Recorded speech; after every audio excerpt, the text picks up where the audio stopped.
Hi, this is Nicola from Bloom Solopreneur, and this is going to be part 2 of the tutorial series on the spreadsheet My Financial Life. My Financial Life is a personal finance spreadsheet, and it covers all areas of tracking finances that you may have. Part 1 covered all of the areas it covers, so budgeting, assets and liabilities, and additional things like online shopping trackers, account trackers, password trackers, things like that. So that was all covered in part 1. Part 2 is going to be a deeper dive into the budgeting, so how to budget using your income and expenses, and what the spreadsheet does for you. Part 3 will cover your assets and liabilities, so saving trackers, debt calculators, that sort of thing. So let's get on with part 2. We're here on the instructions sheet. This gives you some basic steps to get you started using the spreadsheet. And the first one is telling you to use the setup tab to have a look at the categories that are there for you and whether you need to change any. Now, the categories are there to help you define pots of money that you want to allocate to different types of spending. Now, how you define those types is up to you, and that's the categories. These categories are there as standard ones, and you can change those names as much as you want. There are 21 categories there at the moment for you to adapt to your needs. If you need more than the 21, please contact us and let us know. So for an example for this tutorial, I'm going to change one of the categories to, let's call it coffee and cake, and I'm going to monitor how much I'm spending on coffee in a month. There we go. So by changing that value, it will ripple through everywhere within the spreadsheet that uses the categories. So as you can see in the charts, we've got coffee and cake there, and we've also got it in this chart here. If we go to the budgeting tab where it uses menus for the categories, then it's also there. So by changing the values in the categories, it'll ripple through everywhere so that you can use it as you see fit. The budgeting tab, which we're on at the moment, is a good enough place to start for the next bit. The budget is there to define how you want to allocate your spending. So it's just anticipated spending, it's not the actual. And so you're just saying, really, using those buckets of money, or the pots of money, you can say, I plan to spend X amount on savings, I plan to spend X amount on bills, I plan to spend X amount on the car each month. It's stuff that you know is really going to be coming out. So a lot of your regular payments, you'll know how much is going to come out for bills and so on. So you'll know how to bundle all of your pots of cash together.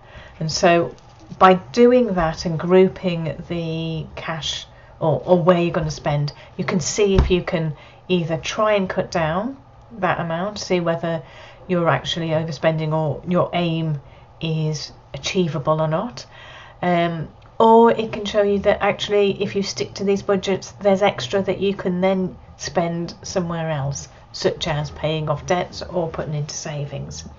So this is really just to give you a guide as a general month of what you can what you plan to spend and how your money is going to be grouped.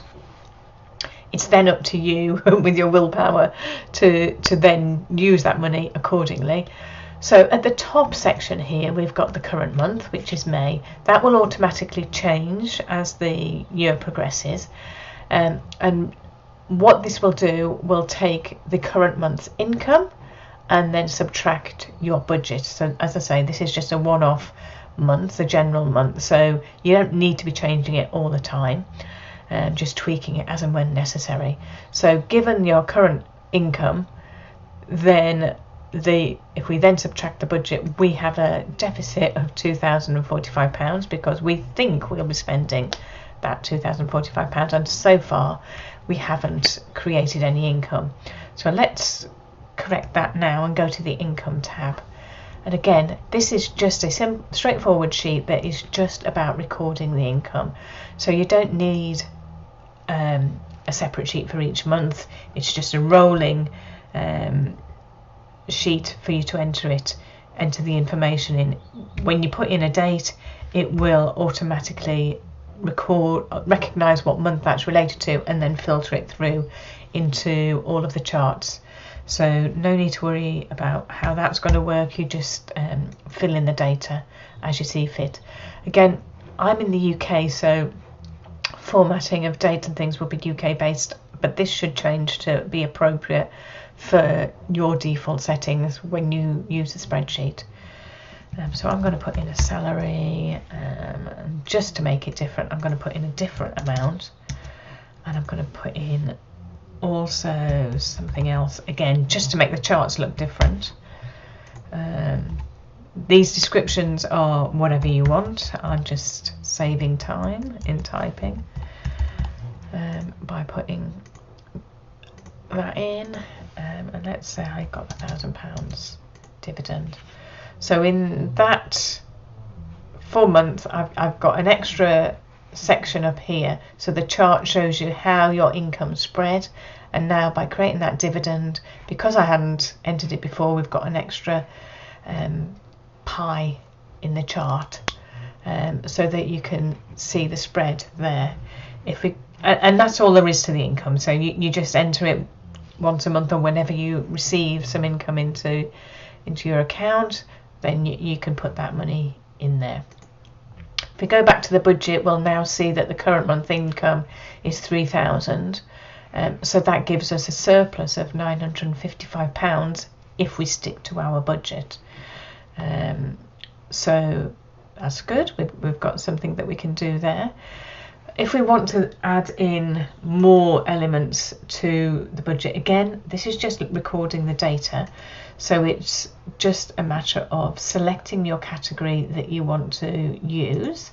So let's put coffee and cake, Starbucks, and I expect to spend £10 a month, for instance. And let's give myself a clothing budget of, should we say £100 a month? So that's taken the surplus down to 845. So you fill that in to see how it works out for you.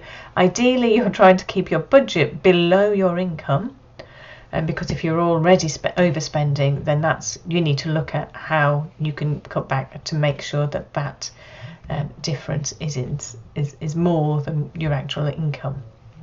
We've done the income, so now if I go to bills, so this is just another sheet on the spreadsheet. Now I've tried to create the spreadsheet to minimize data input, because nobody likes entering data when you don't need to. Now this sheet here is there to record all of your regular monthly expenses. So if you've got direct debit set up for anything, if you know you always spend X on something, then put it in there, and you then don't have to keep re-entering it every month. So in this instance, we've got a mortgage set up for $565, some phone, electricity, gas bills, we've got a car loan in there. The due date is just purely for your own information, so you know when it's due. It doesn't filter into any of the charts. What you can also do, so if you leave the start end month and end month blank, those figures will run throughout the year, so it will be added to every month's charting detail as if you had actually spent it. Well, you are spending it, but instead of having to enter it on the actual expenses. Now, if any of those values change, you have the ability to make that change within here. So in the UK, we have something called council tax that is the government takes from us each month, and that changes in April each year. So I could say, right, okay, May is the last end month. So the last payment I want to take out in April is 120. So the end month is the month after your last payment. And then I'll put in another record for utilities, and let's say it's gone up to 150, and it starts in May. So that's, well, not by May, there we go. No.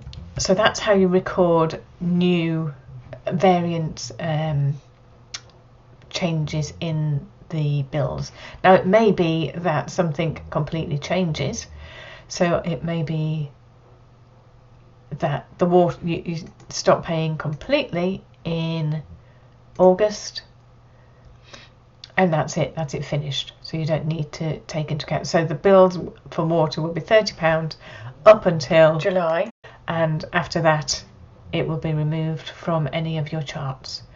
So that's just hopefully an easy way of recording your regular payments that you're taking. If we then go into the actual expenses, this is your monthly expenses that you spend over and above your monthly bills. So if you enter the date, it will automatically work out what month it is and then chart it accordingly. So it's just, again, a rolling sheet, so you don't have to have individual sheets for each month, which I've seen in a lot of these types of spreadsheets. It's all in one spreadsheet, so you just keep entering it, so on. If you want to add new rows, so there's not enough, which presumably they won't be for the year, you just go to the, can go anywhere within above the total row, press insert, and it just adds a new row into the spreadsheet. So you can just add it like that. So anyway, we can add, let's say I bought a dress, so clothing, and it was £50, and then let's say I needed new tyres for my car. Oh no, we've got that up there. What else can we have spent? Oh, some coffee. Let's have some Starbucks. Coffee and cake, £5.60.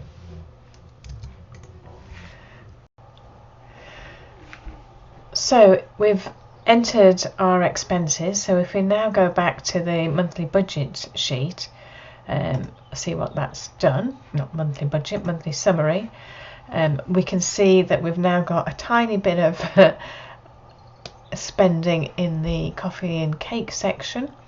And this chart shows you a summary of each of your categories and how much have been spent. So what the budget was, what the bills are for this current month, which is May, what the actual expenses were, and then the total of the bills and the expenses. So the difference is then the difference based on your budget and what you actually spent. So if we look down here for utilities, we budgeted 180, but we've actually spent 330, so that's a deficit of 150 there. So we've actually, which is represented on this chart here, in the total spend is more than the actual budgeted amount. So you need to be wary of all of those things, and that's something that you then need to look at to see whether that was something that was avoidable, or whether you need to adjust your budget to make sure that it covers the ongoing expenses. This chart, this pie chart here, is same information, it's just showing you the spread of how you spend your money. So that helps you show where most of your money is going, and then in this one it's showing you how you're doing against your budget. If we take that further and look at the finance overview, or the dashboard, again we've got lots of charts here. The first top row is to do with assets and liabilities, so that'll be covered in part 3 of the tutorial. So the next row down is all about what we've just done. So we've got a chart over the year that shows you basically a historical aspect of how you're spending against your income. So in this case we're seeing that our income is higher than what we're actually spending. So we've got a lot of surplus cash there that could either be saved or in debt, put into debt. Again, we've got a chart here showing the spread of where you're getting your income from, which we also saw on the income sheet. This chart here shows you the average spend, monthly spend, so far this year on each category against your budget. And just so as I say, that's an average, whereas this is the actual. So for each month, this is what you've spent per month on different things. So is there anything that we entered that was immediately obvious that was different? Can't remember what we put in. So actual expenses. Let's put something in that we haven't used before so we can see a jump. I'll leave that blank because I can't think of anything off the top of it. So entertainment, we haven't had that. And let's put £150 just so that we can see something easily. So that was in May, and there we go, we've got that chart there showing you that we've spent that on entertainment this month. So this dashboard shows you what your position is. All of the tables down below gives you the information in numerical format if you prefer that. But that's pretty much it. That's the budget side of things. I hope you found it useful, and have a look at part 3 to go through the assets and liabilities section.